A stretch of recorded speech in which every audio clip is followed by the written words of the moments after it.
Let's go back to a simpler time in Halo's history. It's 2007, Halo 3 is released, and we've embarked on our journey to finish the fight and put the story that was started back in 2001 to rest. At least, that's what we thought at the time.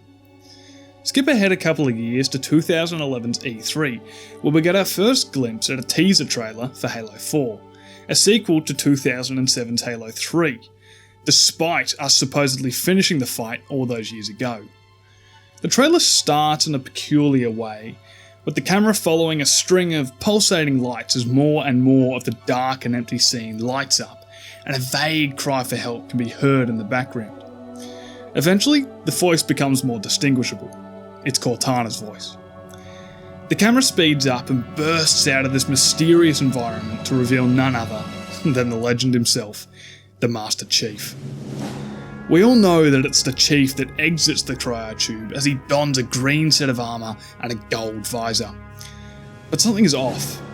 It's a little hard to distinguish exactly what at first due to the fast camera movements and everything in the background going up in flames, but something definitely doesn't look right.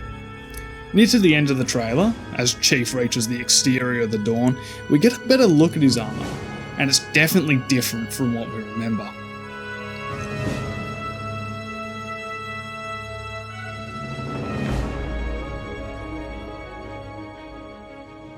Now, remember, we're still in 2011 at this stage, so all the current turmoil about Chief's design hasn't yet reached the extremities at which it exists in today's climate.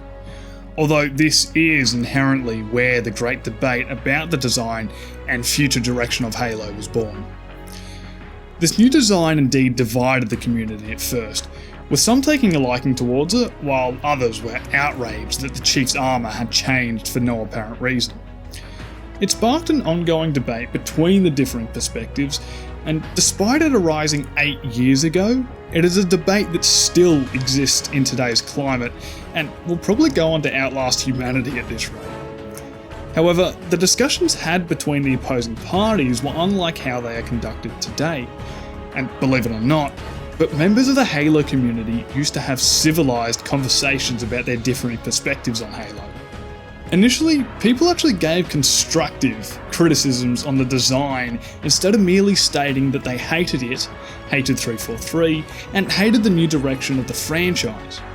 In time, the discussions became less civil and the opinions were less divided and became more skewed towards hating on Chief's new design.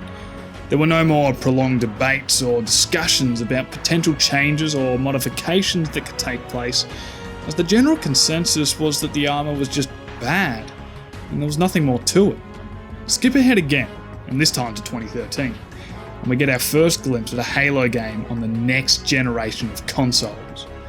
The trailer was odd and never actually held any relevance, and featured the design from Halo 4 despite the community's apparent hatred for it.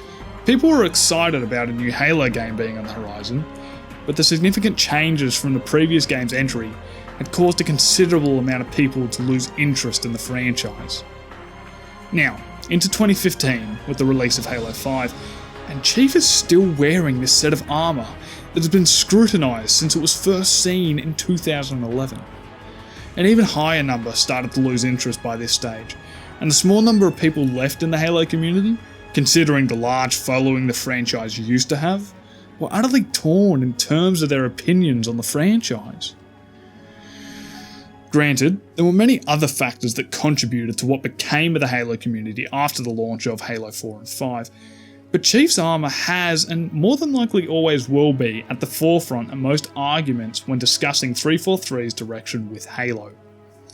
To make matters even worse for this torn and battered community, there was a drought of any Halo news after the release of Halo 5, with no news or talk about the next installment in the franchise, leaving a bitter taste in everybody's mouth for the next 3 years, provoking more unnecessary turmoil within the community due to the lack of Halo news to talk about.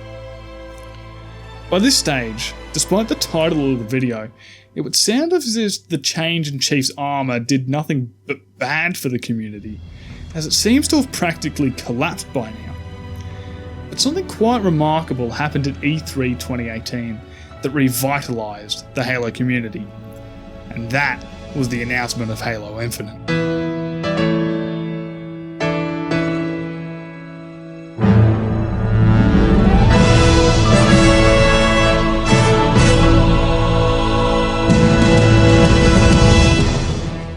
Similarly, the Halo community grew once more in light of a second Halo Infinite trailer at this year's E3. And with no surprise, Chief's new armour has been at the forefront of most conversations revolving around Infinite. Without a doubt, the Halo community is ecstatic with 343's decision to pursue Infinite with a more classic look for Chief, and is notably a more enjoyable community to be a part of. Now, let's go back again, but this time to November 6th, 2012, the release date for Halo 4.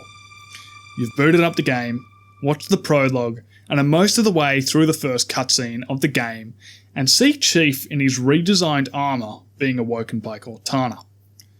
If we continue down this road, then the same progression of events that I just described to you occurs. So let's change a single factor of Halo 4's opening that will in turn change the outcome and perception of Halo from 2012 through to 2018, essentially placing us into an alternate timeline.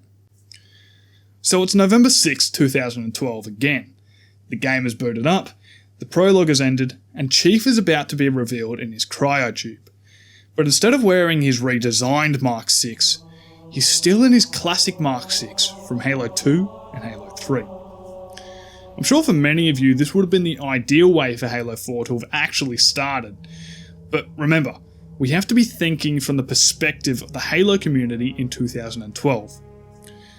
I dare say, and at this stage I don't have facts to base this off of, but I can guess and speculate that the people would have actually been somewhat disappointed and underwhelmed by seeing this. This might be a difficult concept to grasp, seeing the extreme disliking towards the redesigned version of Chief's armour, but I can't stress enough that this needs to be through the perspective of the community back in 2012.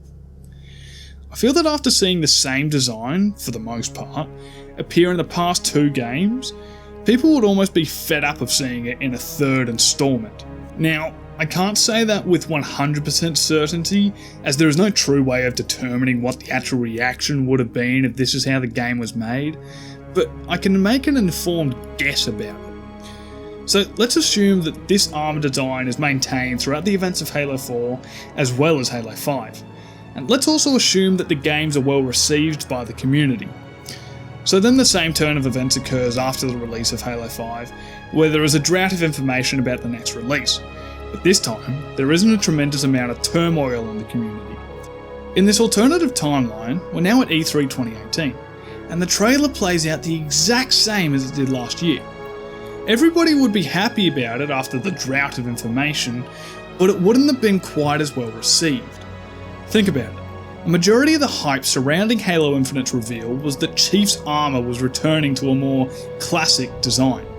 At E3 2019, more hype was built around the game as we got to see his full set of new armour, something that wouldn't have happened if Chief wore the more classic Mark 6 throughout the events of Halo 4 and Halo 5. Essentially, the current hype surrounding Halo Infinite, aside from it being ages since we last had a mainline Halo release, is the fact that Chief has returned to a more familiar and classic armour design. If the alternative time were to have played out, it wouldn't have been as significant, as it would have just been more of the same. The change back to the more classic design is so substantial due to us being deprived of the beloved design for 8 years now. So, despite all the flack that Halo 4 and 5 may receive, they were an excellent means of teaching the Halo community to appreciate the designs present in the original games. As if there was never a change in Chief's design, it would have become underappreciated over time. Call Halo 4 and 5 the worst games in the series by all means, you're entitled to your own opinion. But without these games, the current hype surrounding Infinite wouldn't be anywhere near as significant. And that is why I believe Halo 4 and Halo 5 to have been beneficial for the Halo community.